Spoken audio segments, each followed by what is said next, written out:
Hello there, it's Kylie Batici, Stampin' Up Demonstrator in Australia with my weekly updates, tips, tricks for demonstrators. Bit of training to get us motivated for the week, including myself. So I'll jump right in because I'm sure people will jump in if they're coming live. I set an event every week, so if you're watching the replay, I always have the events on my event page. I'll put a little link when I finish this video. You can also share these videos. Apparently I learnt that today. And I also learned a cool little new trick on these videos. Let me have a look here and see if I can make myself classical.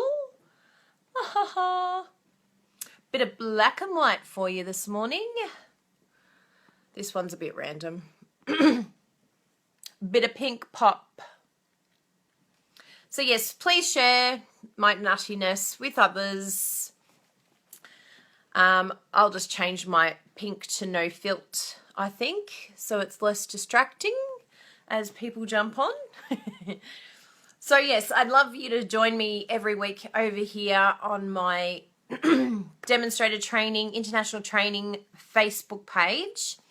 And if you have any questions, let me know, because we all have questions. We all want our businesses to do well, and we would love Stampin' Up to either do better or to become a business. We could be a hobby demo that wants to know how we start. And this subject today will be a really great one for all those that are just starting out. Hello, Sharon. We're getting people jump on now. So as I go, if you have questions, let me know. But one thing that I have noticed when we start Stamping Up, I think there's a bit of a misconception, and I put it on my blog, on my page today, about how we view other people online and what perception we get from social media and other people. Hello, Samantha. It always appears a lot easier when you're looking from the outside looking in comparison to what is actually happening under the surface. So a bit like that whole duck analogy or iceberg analogy. Hello, Missy. So yeah, it all looks smooth sailing on the surface, which is what you want it to look like. However, there is a lot of work behind the scenes, more than you even realize. So don't ever fall into the trap where you think that demonstrators have got it easy, because even when things are going well and you're getting orders and you're getting new recruits and things like that, you still need to be able to look after them. You still need to train these people. You're responsible for these people. You basically are saying that if you have someone join with you, that you will take responsibility for them. And you know, there's a fine line, because obviously we are independent Stampin' Up demonstrators, so we all run our own individual businesses. However, we need to be able to give that support if that person needs it. And, you know, there are some people that don't get that support, and I don't think that that's a bad thing. I don't have my direct upline team leader quit not long after I joined. So it's not contingent on your success with Stamping Up, but it is nice when you can have that support or someone to go to. So if you don't have a direct team leader or a team leader that isn't doing this for a business anymore, just find a friend, you know, find someone that you can connect with that can help you. And that way you can still have that support system that you need.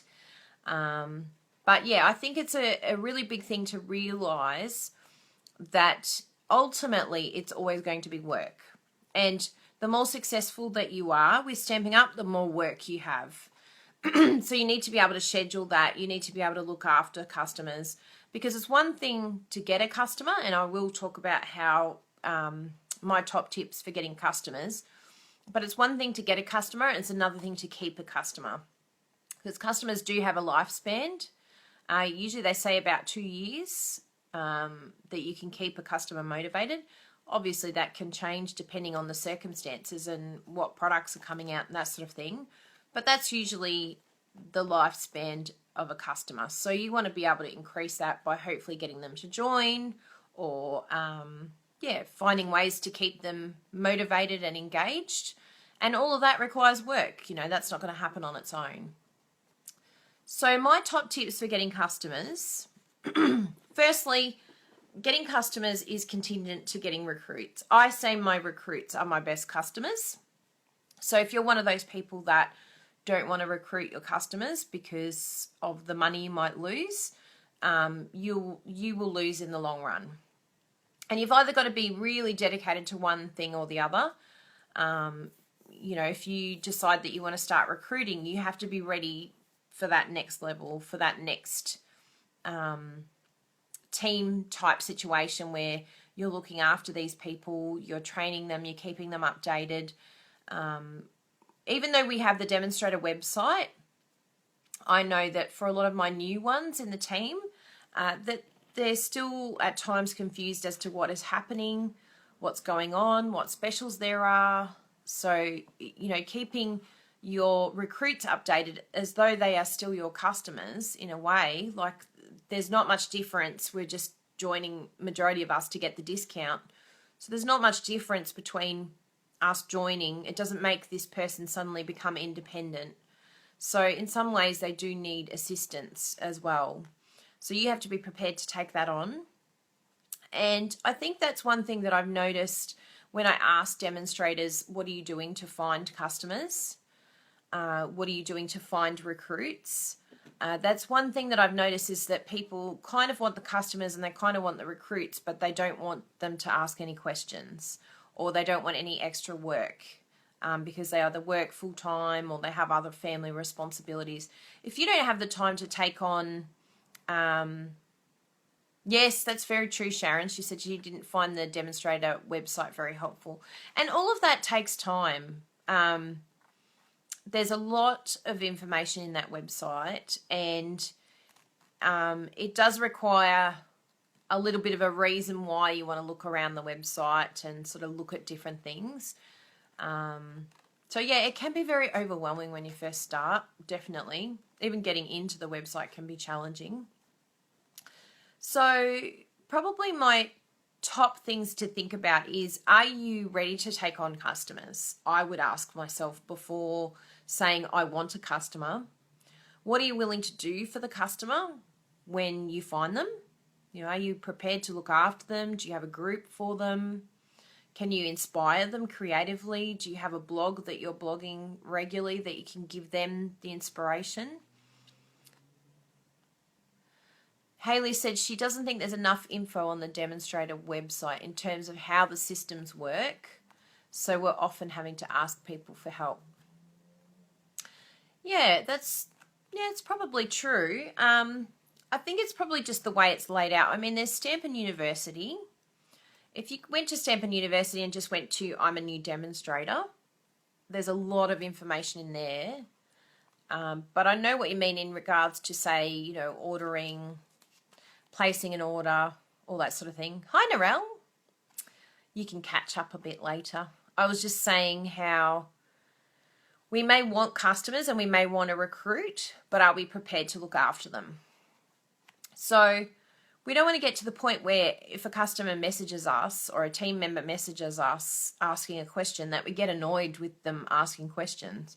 That just comes with the territory. It comes with the job description, and it comes with being able to support them, and also being able to train them to know where to look for things, because, you know, we're all busy people. We can't continue to keep, answering questions that people have. So it's putting systems in place that enables them to become independent and teaching them to know where to look, teaching them to be able to think of ideas on their own. Hello, Jenny. Now, if any of you would like to, I have found out that there is a share button on here. Can anyone see the share button? I'd love if you can share me somewhere. Maybe some of your team members might like to jump on. They can learn something. So I think, yes, it's good to have the idea of wanting a customer. We all love the idea of wanting a customer, but when we get the customer that is asking us what plate is the best for the big shot, and I'm not sure whether to have the precision plate or the magnetic plate, what do you think? I saw this card on Pinterest. How is it made? What measurements does it have? You have to be ready to answer all these questions. And they do come up. You know, these questions do come up. So sometimes, oh, people are sharing. Thank you, Jenny. And someone else. I missed the other person who shared. Thank you for sharing. Very kind of you. Oh, excellent, Jenny. So, yes, I think it's, you know, understanding that, okay, yes, I want a customer. And I will talk about how my top tips are finding customers, but are you ready to look after them? And are you ready to look after team members? You know, do you know enough about the compensation plan that you can train your team? Do you have a process in place to give them emails every week or to help them with any questions that they have? And if you don't know the answers, are you willing to learn where the answers are or to look for the answers for them? Are you aware of the policy manual? Do you know how to search through the policy manual and be able to train your team? And if they are doing something that's out of policy, are you willing to have the chat with them and to say, hey, I just noticed that you were doing this. You know, just wanted to let you know that that's not within Stampin' Up policy. So if you're genuinely serious about having customers and team members, it's not a joke. It's serious. It's a business. And you have to be fully prepared for what that responsibility is. And it can still be fun. It can still be great. And it's amazing if you have a team. Like for my team, you know, they can tap into me as a resource. But I do get to a point where I say to them, where have you looked? What did you find? Where did you go? You know, because at the end of the day, you want to teach that person to not rely on you as well. Because we need to continue to keep growing our team. And if team members can continually come to us, then our time is spread thinly and our business suffers. So we still have a business to run, plus, you know, look after these team members and these customers as well. So it's a real balancing act, and you have to really genuinely look at your schedule and say, am I in a position to take on that responsibility? Can I look after them? Because you might be able to get a customer, but it's another thing to keep a customer happy and to look after them the way that they need to be looked after so that they can feel like they're getting the customer service that they deserve. So my top tips for getting a customer, and again, it's not easy. You have to work. Nothing falls on your lap. And I think about when I started Stamping Up, straight away I did workshops. That was my number one go-to because you get the most rewards. Like you see the most sort of the best outcome quickly with face-to-face. If you're thinking about going online, unless, you know, you're sort of ready to take on the video YouTube type thing by storm, and you have the personality that sort of will take everything on and the world by storm, it's very challenging online to suddenly get customers. You know, you could be I was blogging for years, probably 4 years, and I was hearing crickets on my blog. But slowly, that online side of things, along with my face-to-face, did help one another. So it's really important to, to get out there. Basically, I think that is the number one way. If you're starting out, that is the one way to meet people. And your customers will eventually become your recruits, and you have to be willing for that to happen. Apparently, Mary Fish wanted to join. She was a customer. She wanted to join, and the person that she asked to join with kept sort of saying no, or just, you know, not letting her join. So she went on a search to find a demonstrator that was willing to let her join, and joined under someone else. And Mary Fish is the number one demonstrator in the world. You'd be kind of sad about missing out on that recruit. She's a pretty good recruit to get. She's like every person's dream recruit.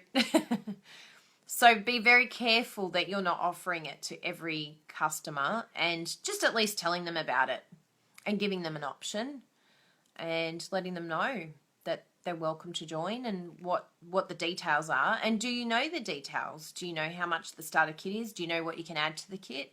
Do you know if you can add items from the new catalogue on the 1st of December to your kit? Do you pay postage? So a lot of it comes down to how knowledgeable you are, not hesitating, being confident in what you know. Haley said, how would you suggest starting your first make or take or something along those lines if you don't have any social contacts? Great question, Haley. So the first thing that I tended to do, I did markets. Markets were my thing. I did shopping centres. I was very fortunate that an over 55s retirement village contacted me and asked if I would run the classes for them in the retirement village, and that was a big help for me. I ended up having about 10, 12 people coming every week, and a lot of them would order until eventually one of the ladies actually joined up, and she gets a lot of the orders now from the ladies. So that was really good. So it's just finding ways within your circumstances. Not everyone would find it easy to do markets, but face-to-face is definitely the best way you can start to get followers, to meet people. If you go online, you know, you're going to have to look at least 2 years of hard work and maybe even blogging every day. Like being willing to really put huge amount of effort in and be consistent and to keep at it even if nothing's happening. If you feel like you're hearing crickets. And that's a really difficult thing to do, to have that trust or that belief that things will start to happen. Yep, Kayla said she gets most of her orders face-to-face. Yep. Hello, Kim. Nice to see you. So a lot of it does come down to just meeting new people, and it could be going to the shopping centre and just striking up a conversation with someone, having the catalogues in your hand. I've heard of people who have had handmade cards in their bag, and they've actually spoken to people and just said, look, you know, I'd like to give you this handmade gift. That could be another way of sort of meeting new people. The craft shows are really good, but they're very, very expensive. So again, you have to be willing to sacrifice a little bit, either time-wise or money-wise, to build up a business. Hello, Melody. Nice to see you. For those people who think that you can start a business, like if you look at a regular business, if you're like, okay, I want to turn Stamping Up into a business now, you look at a regular business, say my dad's in restaurants, you know, you're talking like hundreds of thousands of dollars that they've invested into this business before they even see a cent come out of it. So they work pretty much tirelessly, 24 hours a day, 7 days a week on their business, and spend a copious amount of money. Like they probably go into the negative in order to build that business. Now, I'm not saying that's what we need to do for Stamping Up, but if you can't say, so, you know, I hear it very often, like people saying, oh, DBWS is so expensive. It's $20 a month. Any other business, you're talking like rent can sometimes be $1,000 a week rent for a business. You know, they're looking at $4,000 a month for their business. And that's before the cost of food and cost of staff and cost of time and all that sort of thing. So I look at $20 a month and I sort of blink my eyes that people think that that's an expense. If you genuinely want to find customers and recruits, that's like a drop in the bucket in comparison to what people have to do for business.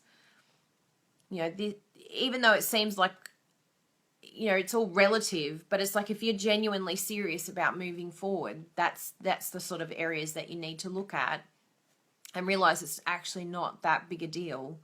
It's not that big of an expense. And you have to follow through with everything else that goes with it. So you might get DBWS, and I've heard this. I've got DBWS, and I've got my blog, and I'm not getting any customers. Okay, so how often do you blog? Well, I've blogged once. Okay, so when did you start your blog? 6 months ago.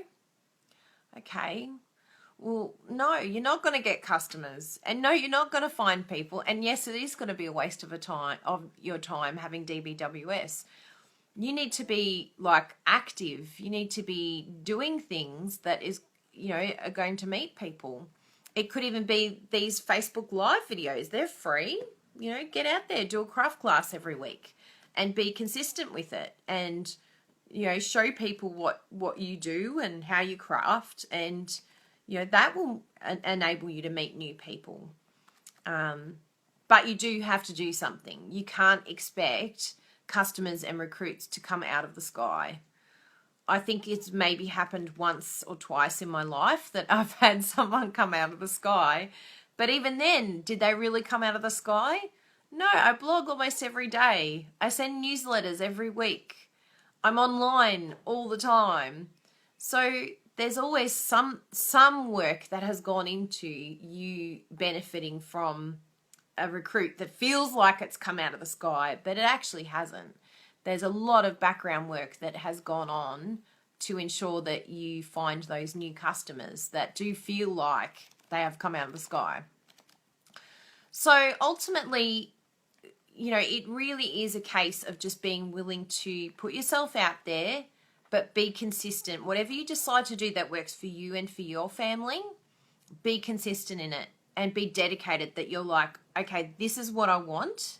I really want customers, and I am willing to look after them when they come, and I'm willing to put some effort and some work in to make sure that I get them, and not expecting something to happen straight away. Because if your expectation is up here, you're not going to be able to hold that for very long. Your arm's going to get tired.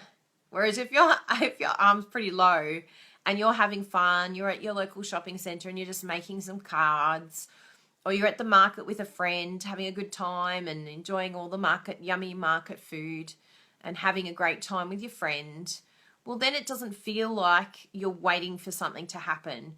You're enjoying the moment. You're having a great time. And if nothing came from it, you had a great day. Win-win. But if someone does come from it, well, even better. That's great. So it's having fun in what you're doing and loving what you're doing. If you don't love workshops, don't do workshops. If you don't love classes, don't do classes. But if you think that you cannot love any of these things and run a business, you're sadly mistaken, because sometimes you just have to do what you don't love.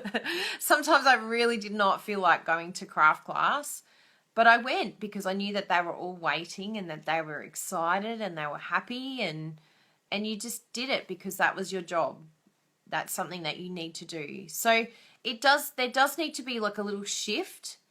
It's so much fun getting a customer. It's so exciting getting a recruit.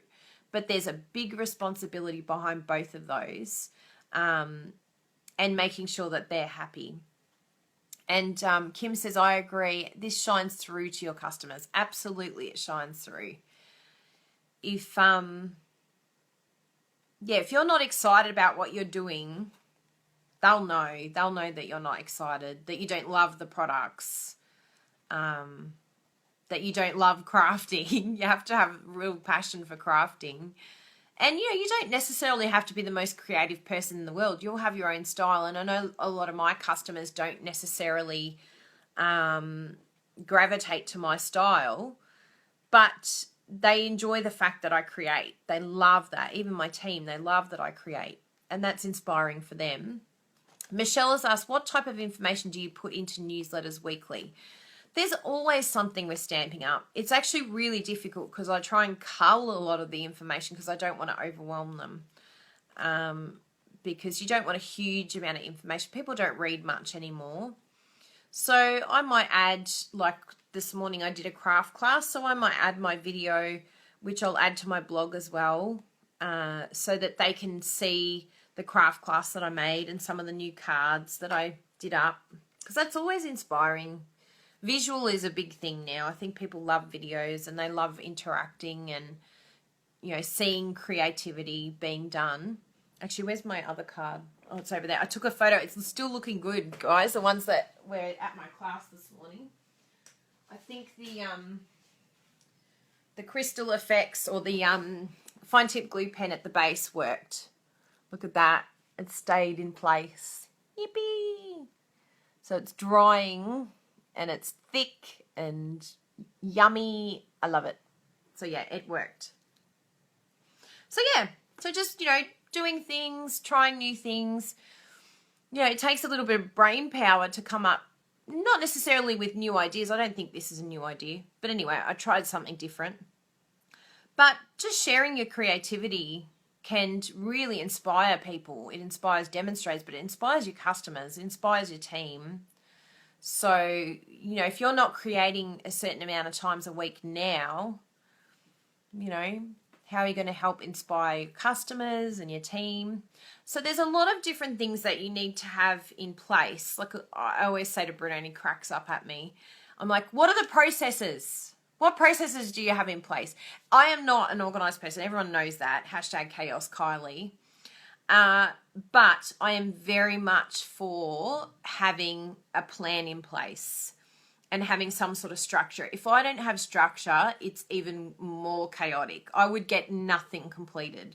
So you need to have something in place that is looking after all of these people, particularly as the team grows.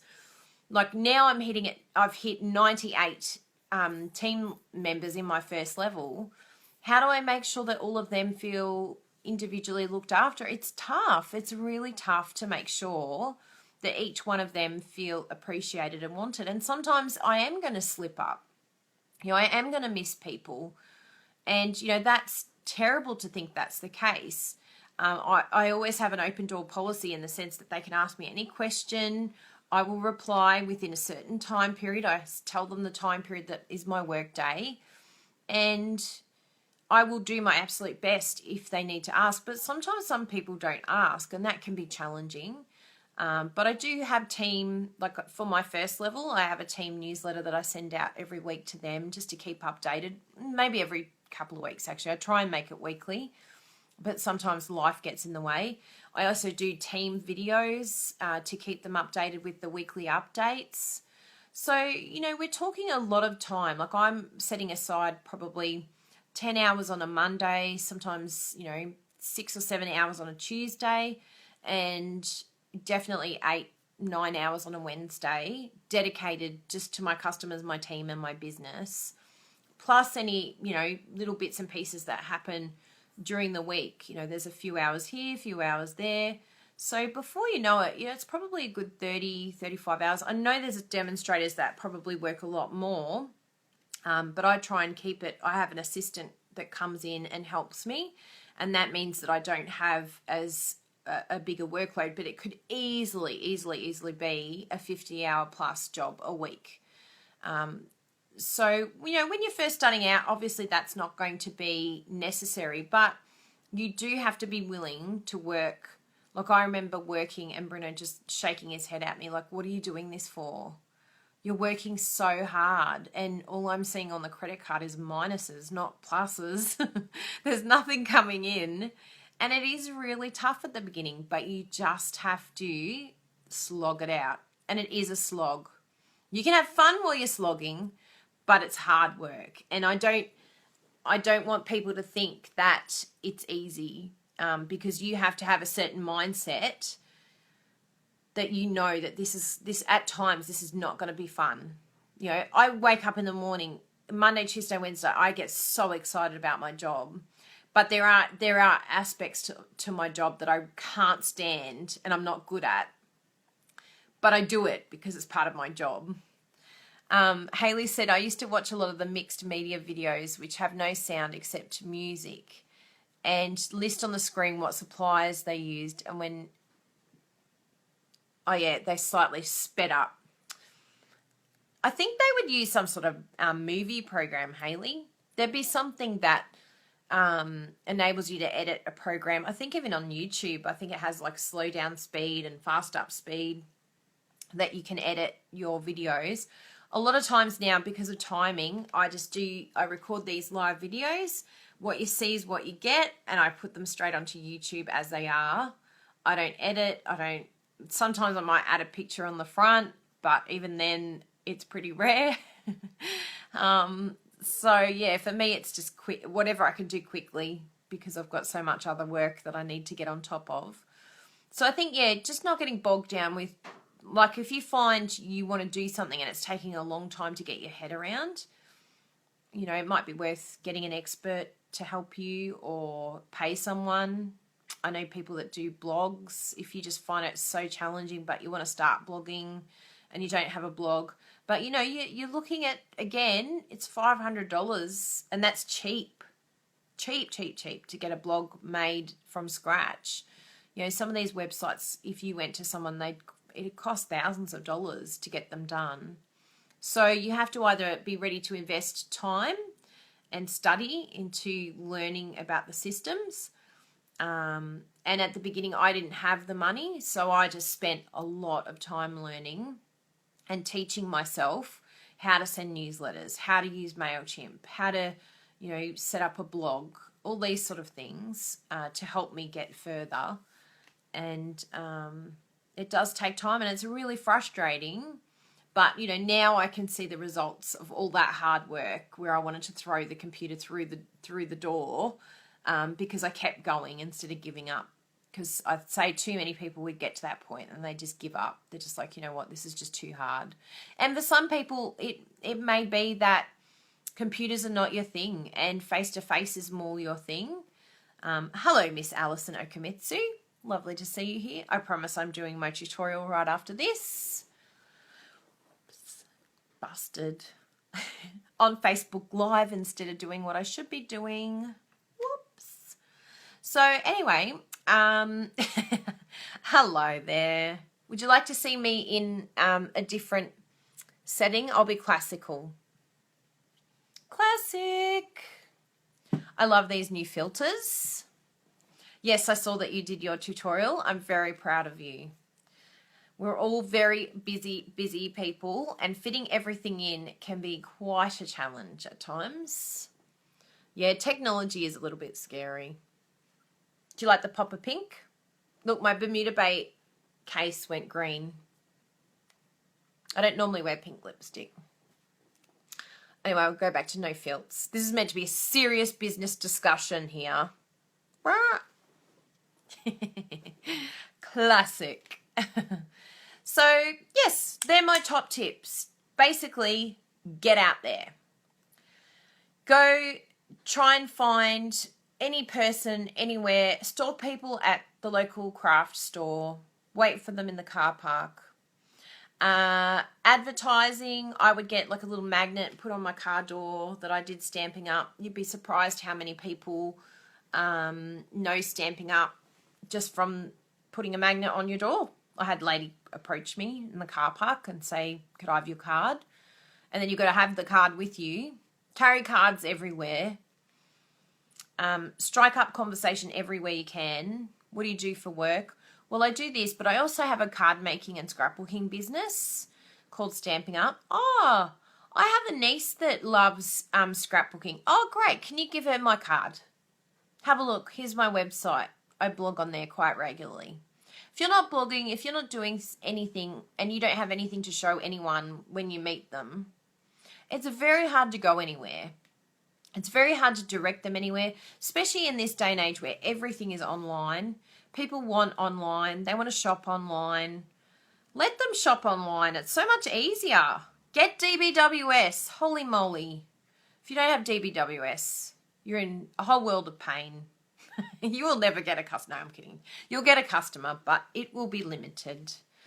And you'll probably have a whole heap of work because you're putting manual orders in. Who does manual orders anymore? Please don't tell me anyone does manual orders anymore.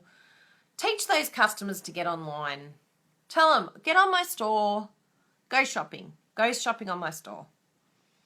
If someone comes to me and they want to put a manual order in, I'm like, Yeah, sorry. Don't do manual anymore. It'll come really late. Don't rely on me. Order it yourself and you'll know it'll be punctual. Yep, teach them, Kim. Tell them, no, sorry, don't do manual orders anymore. Here's my store, here's my link, off you go. And if they say, I don't have a credit card, go to the post office, get yourself a load and go card. It's time to move on in the world and to get a credit card. Yeah, just get a load and go card. Yeah, you'd be surprised if you say to them, go to the post office and get a load and go card. You will be surprised. I have elderly ladies and they are so excited about ordering online. They love it. Love it. They went to the post office, they went and got themselves a load and go card, and they're away. They're firing. And I just, I didn't even teach them. They just taught themselves. They went on there themselves. But, if you see these elderly ladies in person, teach them. In my over 55s class, I taught them all how to use Pinterest, or as they would say, we've learnt Pininterest today. We learnt how to do Pininterest, and they were so excited. And they would actually send me their Pinterest ideas because my card style was not flowery enough or pink enough for them. So they would send me ideas through Pinterest. And I taught them how to use it all. And it was brilliant. I was like, oh, great. They worked out my class for me this week. So don't be afraid to teach them something new. They will feel so good about themselves and it builds their confidence. Yes, it's a bit of work getting them to even think about it. No internet. What? I just died. How do you have no internet? That's full on. And look, it could be a case of keeping these ladies, but look for the right people too. Go on Facebook, do these live videos. If you're on Facebook and you're meeting people, at least you know they're people who know how to use technology. Alison, you died, didn't you? Did you die? No internet.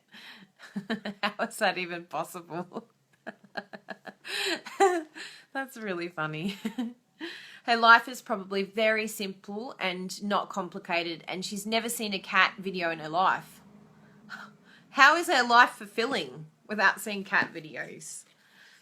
So yes, so just train your customers, teach them, talk to them, and teach them what you're happy to do. You might be happy to do manual orders, but I just could not handle having those bits of paper around the house. Oh my goodness, they would end up, I'd end up guillotining them. They'd end up like with the shares or something. They would disappear.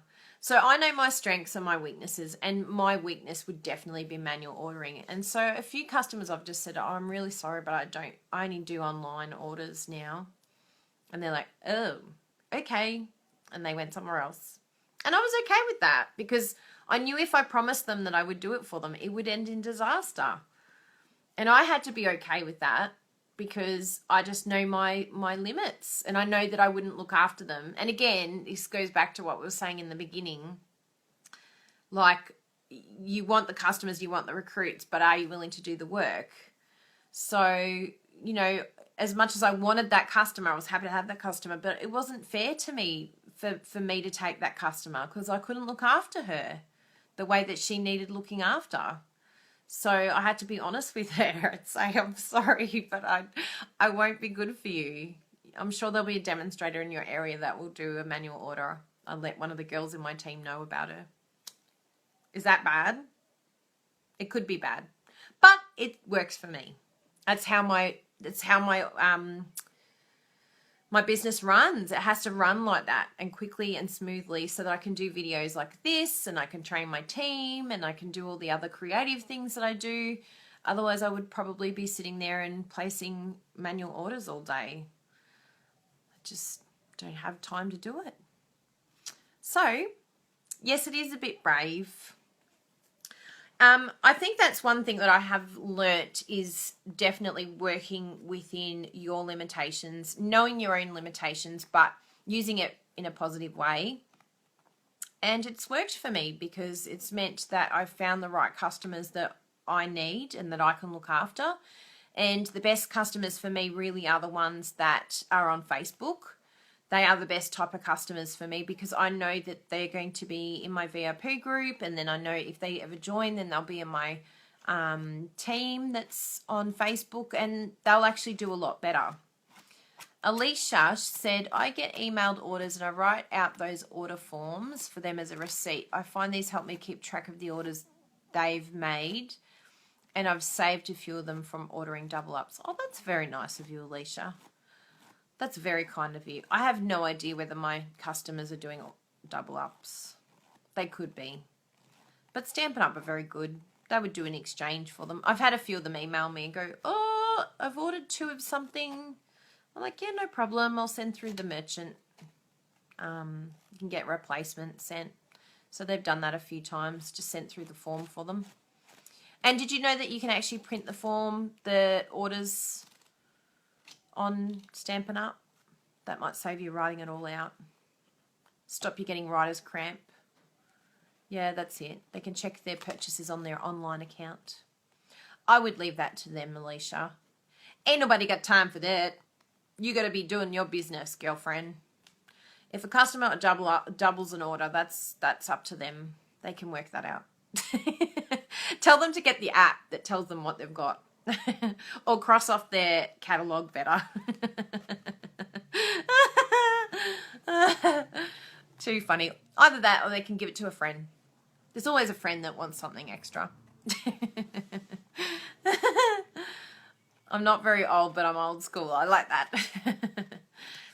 So I hope that has helped. I hope it's not a deterrent to you all, but I do definitely want to give you all a shot of reality. I think people are out there just looking for the special pill or the elixir of all good things coming to them so that recruits just fall on their lap, or a customer just comes along and goes, I want to order with you and I want the whole catalogue.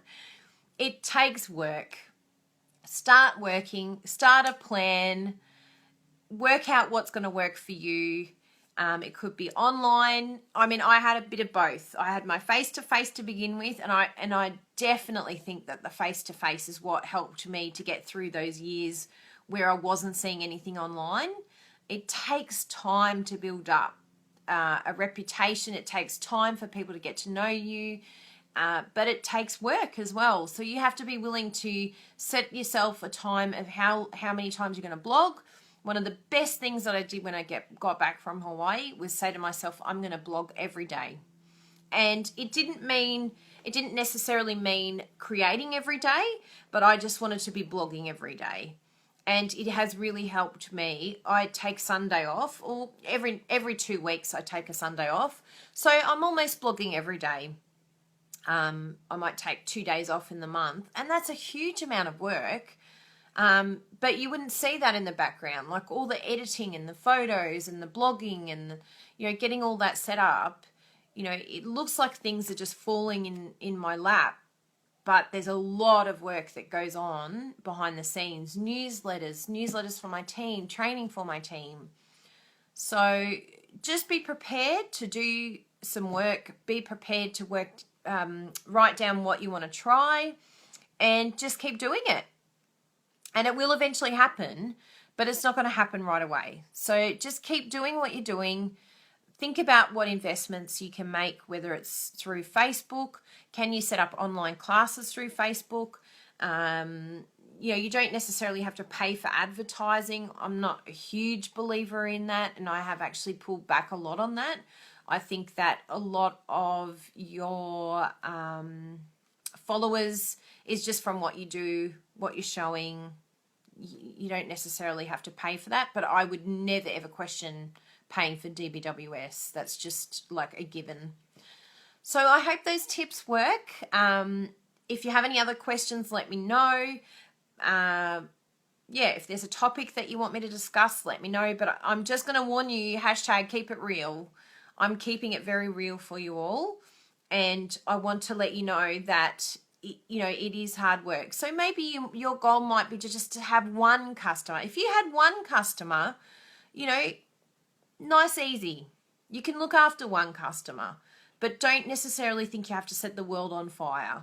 Just start little, progress, and make sure you have everything in place so that you can start building on that.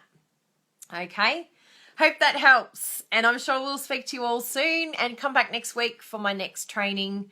No idea what it is yet, but I'm sure I'll come up with something during the week to keep you all engaged and motivated and also keep it real. Good.